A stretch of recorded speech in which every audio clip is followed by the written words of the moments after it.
It has been 8 days since tension between Iran and Israel has turned into a full-scale war, with both exchanging deadly missiles. As they pound each other, they are not even sparing civilian population. This has become a major cause of concern, not just for West Asia but entire world. If the situation continues to be the same, then there will be far-reaching consequences on world order and economy.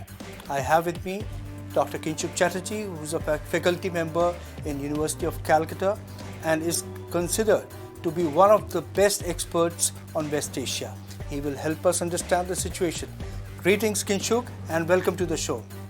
Thank you. Thank you for having me. So let's begin by your analysis on how far can Iran go in this conflict. If the United States enters the game, then potentially the game reduces somewhat.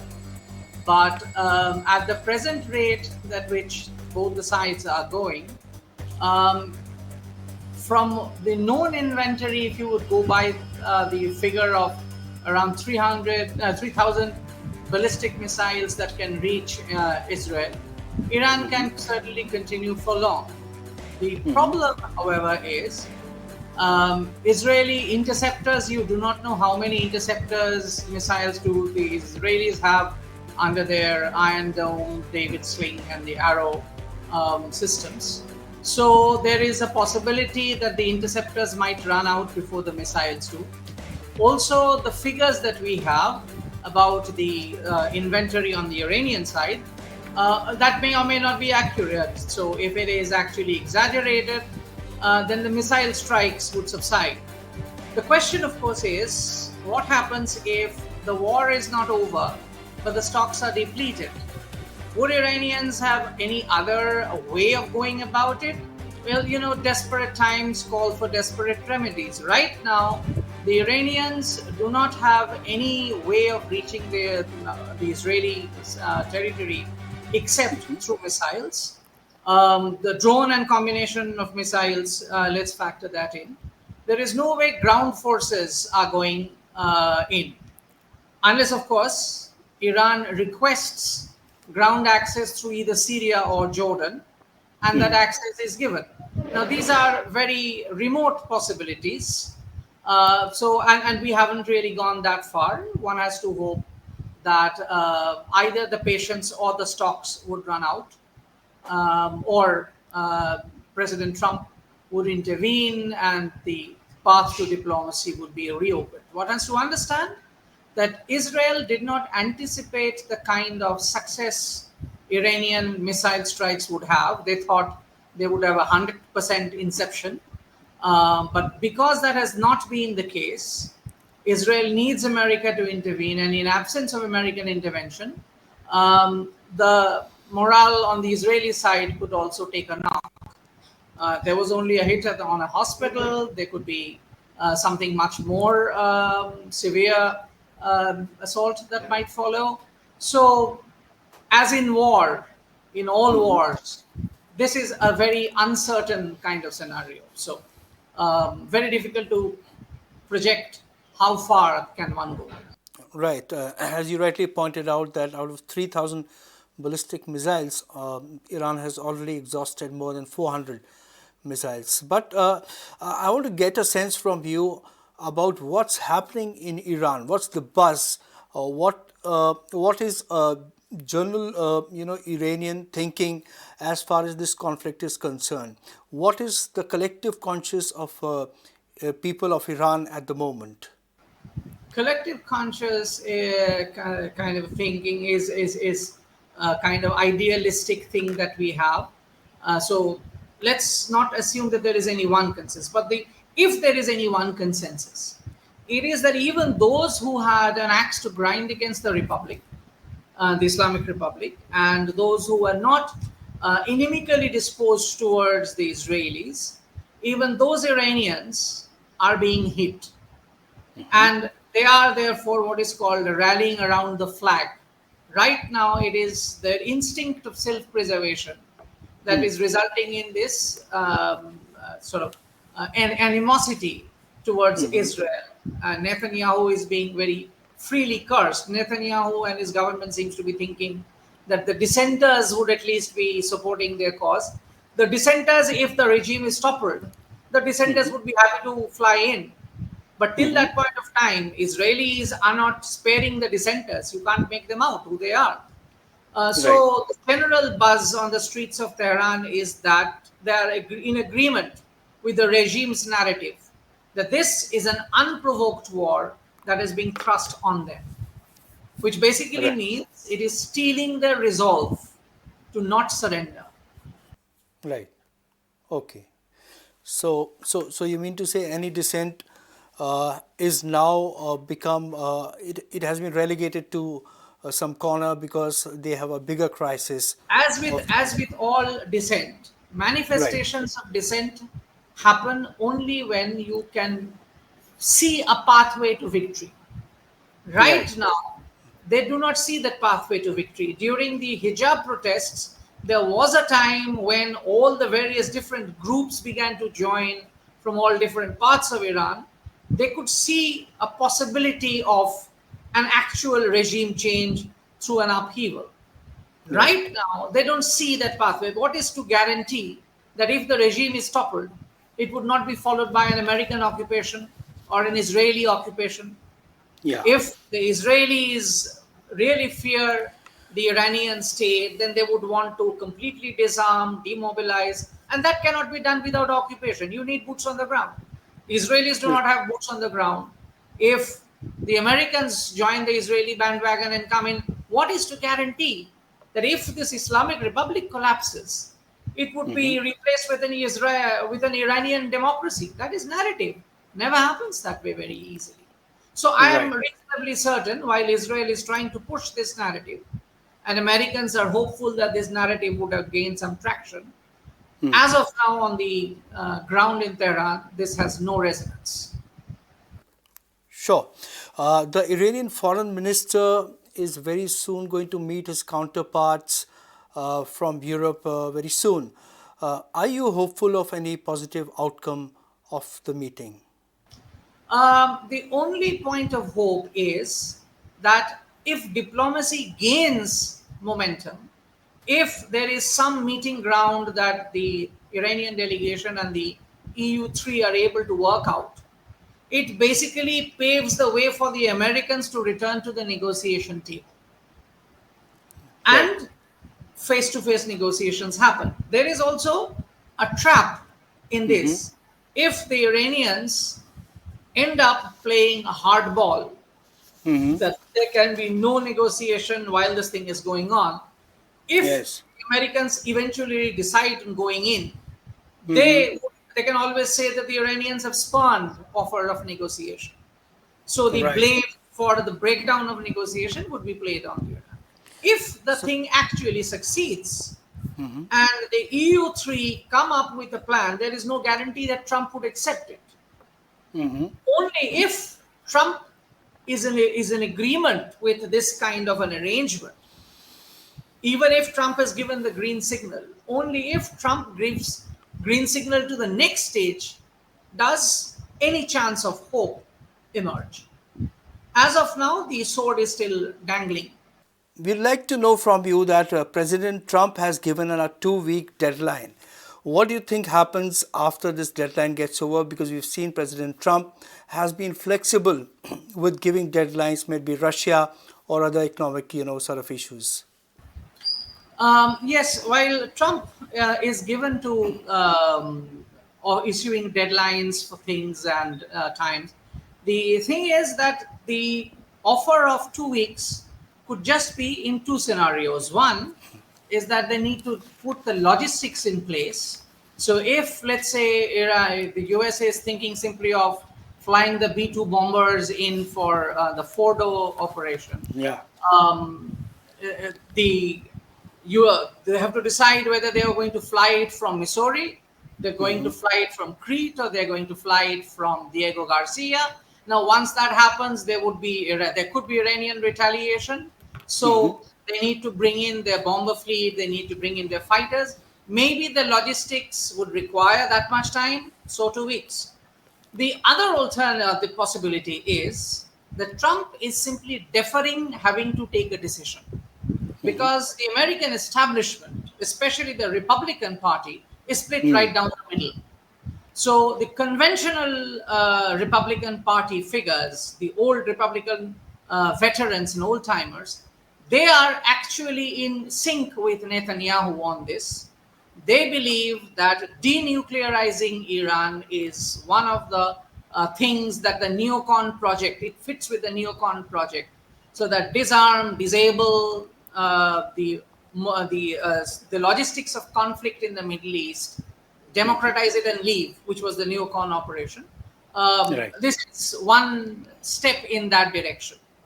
On the other side are the Trump base, the MAGA people, the isolationists who have virtually taken over a large section of the Republican Party. They are absolutely determined that they do not want to get into a war. And this much is certain: their experience in Iraq and Afghanistan have told them that when societies appear to be somewhat simple, but are actually like a complex mosaic, then Right. you remove one piece and the entire thing might crumble. And Iran is far more complex than either Iraq or Afghanistan. And that narrative has sunk in pretty well from what we can see. Therefore, this argument that United States would once again be caught in one of those forever wars, and that perpetual presence was what caused 9/11. And this is one point where the entire American establishment is clear that excessive footfall in the Middle East brought about 9/11. So it's time to disentangle. So across the aisle, there are people who believe the Americans should get out. Now, how they are going to get out is a different matter. Some believe, let us intervene, disarm, and then retreat. The other group would say, it is very difficult, don't get in altogether. Of course, That's there the is a Make lot America Great Again group, make of course. regime change. So Trump right now has had confusing signals. Those who have generally been votaries of regime change are saying this is actually a difficult regime to replace. Don't change this regime, not now, not in these circumstances. There are others who are saying, let's go for it. There are others who are saying, let's not get in there at all. So it's not an easy decision. Now, Trump may well have made this decision. There is this prospect that if Iran is attacked, even with bombers just taking out Fordo, Iranian retaliation could include expanding the zone of conflict. Iran has fewer long-range missiles, but the short-range and medium-range missiles that Iran has is quite enough to assail the American bases in the Middle East. So Kuwait, Qatar, Saudi Arabia, Bahrain, and in the high seas, wherever the American bases are, they can be taken out. American vessels can be taken out. So this would broaden the arc of the conflict. This would require America to actually go in. So America need to make preparations for that. You can't fly aircraft out of America in order to go and fight in the Middle East. You have to get your pieces in place. So 2 weeks, it could be for a different sets of reasons. One, he has not decided. Two, he has decided. And because he needs time to execute on that decision, that's the 2 weeks. The other thing could actually be genuinely someone has persuaded Trump that there is still a possibility of getting a deal and walking away with the deal, and Trump is following that. Problem is that as Trump says that he could go this way, he could go that way, he will decide only 1 second before he is required to. And as far as he can see it, he is not required to decide right now. So maybe he hasn't even made up his mind. In which case, if he decides to intervene, then they might need time again to put the logistics in place. So if you think it's going to be over in a flash, it's not there yet. All right. So today we saw that President Putin has also put out a tweet. He's expressing his support to Iran in some measure. Do you think that if US attacks Iran, Russia would involve itself in the conflict? Absolutely no chance. The possibility is below zero. Russia is fighting a very difficult battle itself because of the money and the resources that are being pumped into Ukraine. Russia cannot afford to divert its forces, or even divide its forces. It does not make any strategical sense. Why Putin might be doing this is that he wants to gets his toe across the threshold in the diplomacy, in the Mm-hmm. diplomatic arena. So the initial round of talks, which did not go anywhere, was between Iran and US only. Even the EU was kept out. So EU's negotiation offer today is like getting back into the room, getting back onto the negotiation table. And Putin is doing much the same. Iran is an ally, so Putin would put out all the right kind of things by way of speech, by way of statement in support, and by way of denunciation of Israel. But the possibility of any Russian aircraft, for instance, I mean, Iran would love it if the Russians would lend them their air force. The chances of that happening are below zero. I'll be happy to be proven wrong, but I think it's below zero. So, Iran's precondition for talks or deal, as we call it, is that that Israel stops attacking Iran. Only then, things will follow. In a situation where Israel stops attacking Iran, how far do you think will Iran go in making compromises as far as the deal is concerned? You will have a JCPOA redux.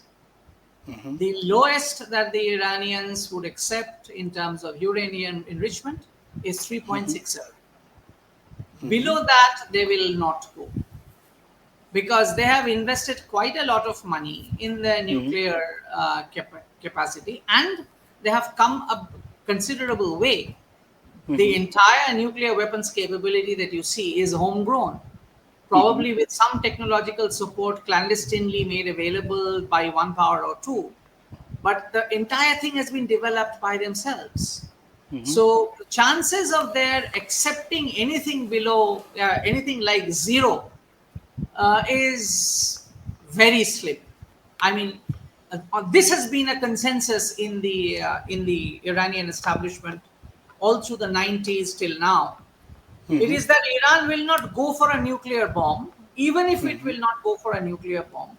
It should gain the capability of developing one if that is required. It is pretty much the same position as Japan has taken, although nobody questions that because Japan is on the right side. The Iranians are not keen on making a bomb, certainly not the large reformist section of the establishment. Even among the hardliners, there are those who are pragmatists and they would say, okay, let's retain the capacity, but let's not make the bomb because that would aggravate the sanctions regime even further. So the chances of Iran abandoning that are almost zero. I would be very surprised if that were actually to come about. If that Right. were to come about, I would wager that this time around they would be cheating very seriously in front of the verification regime, because there is already a chatter emerging out of Iran now that it was a mistake to have accepted either the JCPOA limits or to have stopped the weapons program in 2003. We should have gone for the nuclear weapons. This would not have come then. So the Right. chances of Iran's absolute, complete surrender that Trump makes you think is possible, I wouldn't say that it has a very great likelihood. As of today, Iran doesn't have any support, any commitment from any country, to come to its rescue in case both U.S. and Israel, decide to attack them together. Do you think in near future, Iran is likely to get support from any quarters, if the situations change? If US and Israel go together against Iran in a war, the chances of anyone else militarily intervening, they are not very high. They are almost none. Right. If Israel continues by itself, then it would be hard put to have the Arabs remain neutral bystanders, bystanders if they continue the genocidal offensive almost that they're carrying out in Gaza. So they have to concede on any one.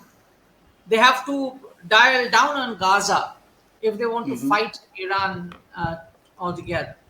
But if Right. they want to fight a two-front war, Israelis are opening themselves to danger. Right now, Hezbollah is quiet, Houthis are quiet.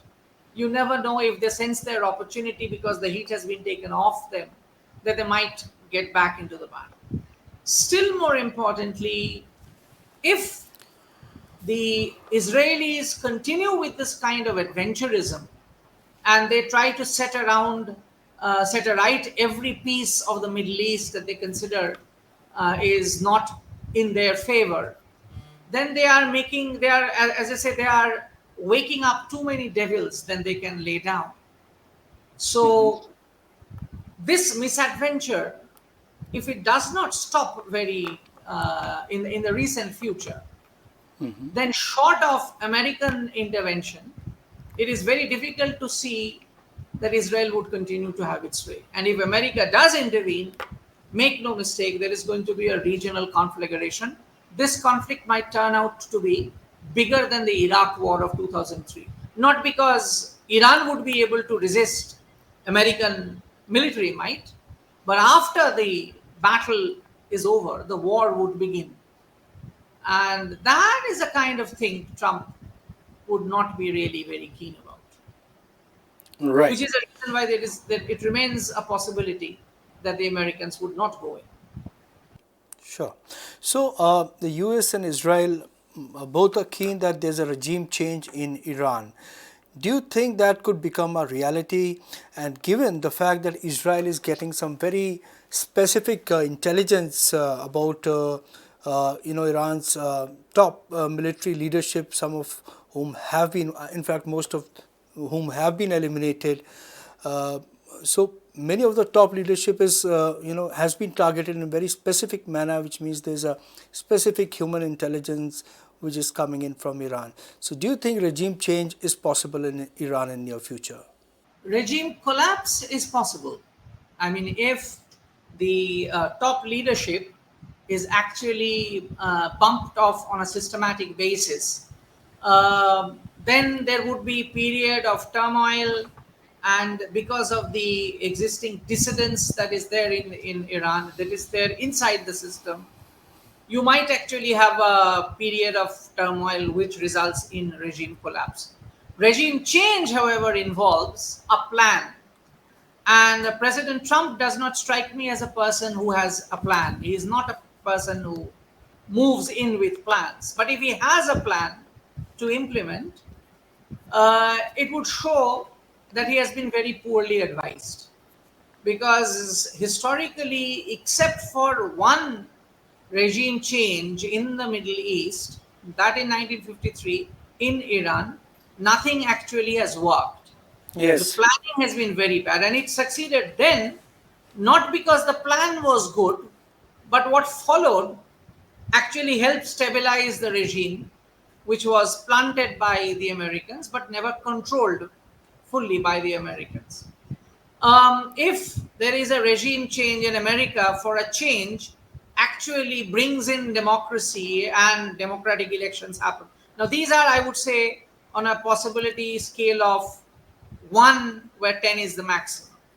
In the Right. very unlikely event of a successful regime change, uh, the very fact that that government is plonked by the Americans and the Israelis would be enough to deprive that government completely of legitimacy. Right. So that is the second point. The third point, however, is why I consider regime change very, very unlikely, because the Islamic Republic is a polycratic system which is not dependent on any one person, not even the supreme leader. So Right. there are levers in the government which can be easily bumped off. There are other organs in the government which cannot be that easily bumped off. So let us Yeah. assume that the clerics are removed from positions of power, and the elected representatives continue to call the shots. Remember, this present parliament is dominated by the hardliners. So, do you dispossess the elected hardliners, get a fresh election carried out? Let us assume again that also happens, and if the hardliners have been thrown out of power, what are the chances that the next government that comes in will not reach for the nuclear option? Very interesting. Yes. Because the argument right now is very persuasive in favor of a nuclear program. The reformists, who are the elected component, who are trying to make the deal, if they somehow salvage Iran from the brink of an all out war, they would Right. gain legitimacy and Iran would have a better chance of stabilizing the democratic component of the region. If the military option is taken, you are probably writing the history of violence for the next 10 or 20 years beforehand. Iran is unlikely to go without a fight. Right.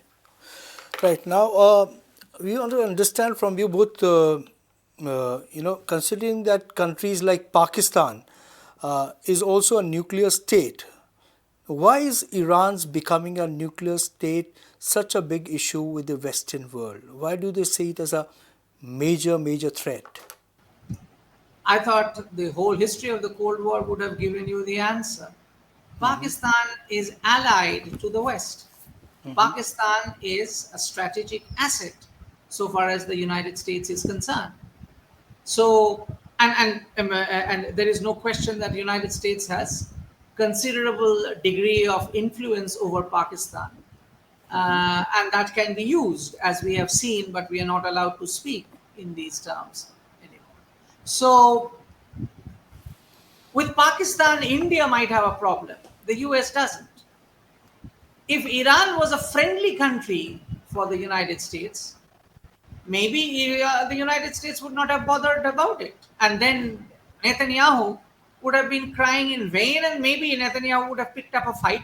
But at that point of time, Trump might have decided to intervene against Netanyahu. So there are no permanent or natural allies in international politics. Iran simply is on the wrong side of history. Do not forget that the nuclear program in Iran was begun during the reign of Mohammad Reza Pahlavi with American and German support. Yes, yes, absolutely. Now, we would like to understand from our point of view, our perspective, that both Israel and Iran have been friends with India for the longest time. Given this delicate situation, should India intervene for a settlement of the conflict in any way? Do you think that is a wise step? India does not have any ready answers that could have resulted in the settlement of the conflict. India does not have any heft. So India cannot impose sanctions on the one or sanctions on the other. What India does have in both Tel Aviv and Tehran is a reservoir of goodwill. And I cannot think of any one country which has equal reserves of goodwill in both these capitals. So the whole issue is the Iranians are saying they do not have a nuclear ambition. The Israelis think they do. If this can be negotiated, someone has to get them to the negotiation table, which could jolly well be India through back channel operations. But saying that, I can understand why the government of India would be hesitant to go about with this, because it's very clear that the government of Israel is not interested in talking to Tehran. The defense policy of Israel seems to have been rewritten since the last year, and Israel does not seem keen to let anyone stand from whom there could be the remotest possibility of a threat to Israel. So chances of negotiation, direct negotiation between Iran and Iran and Israel would be slim. But if that can be tried, India is probably the only country that is suited to try. Right, right. Now, should the conflict further escalate, what impact do you see on world economy and the world order? Oh, there's going to be very grave dislocation. Because if, let's say, American intervention happens and Iran decides to go down fighting, and then apart from taking out or striking at American bases, which would then make it an all out war against Iran, there is also the possibility of the closure of Hormuz, the Strait of Hormuz, Yeah. which basically means 20% of global supply of crude is immediately disrupted, which spikes up food and commodity prices alongside oil prices. And if this goes on for a little long time and Iran successfully keeps the Strait of Hormuz closed, there are many parts of the global economy which are on the brink of recession. Recession would follow in a flash. Right. So that, because it's not simply Iran's oil which is not actually in the global market, which is Kuwait's oil, Iraq's oil, Saudi Arabia, UAE. Except for Saudi Arabia, nobody actually would have the portage to export through the Red Sea or the Arabian Sea. So the entire Gulf oil would suddenly be taken out of the market. And that would have a deadly effect on the global economy. And you might actually have several wars being sparked. It is from just these kind of accidents that world wars have started. Yes, absolutely. Dr. Kinshuk Chatterjee, thank you for joining us and giving us the insights. Thank you once again. The world is reeling with other major challenges of climate change and poverty. Such conflicts deflect the attention from pressing issues which need to become the world attention. What we can only hope is that good sense will prevail and there will be a settlement to the conflict sooner than later. That's all we have this week. We'll be back soon with another episode. Till then, goodbye from the Matrix team.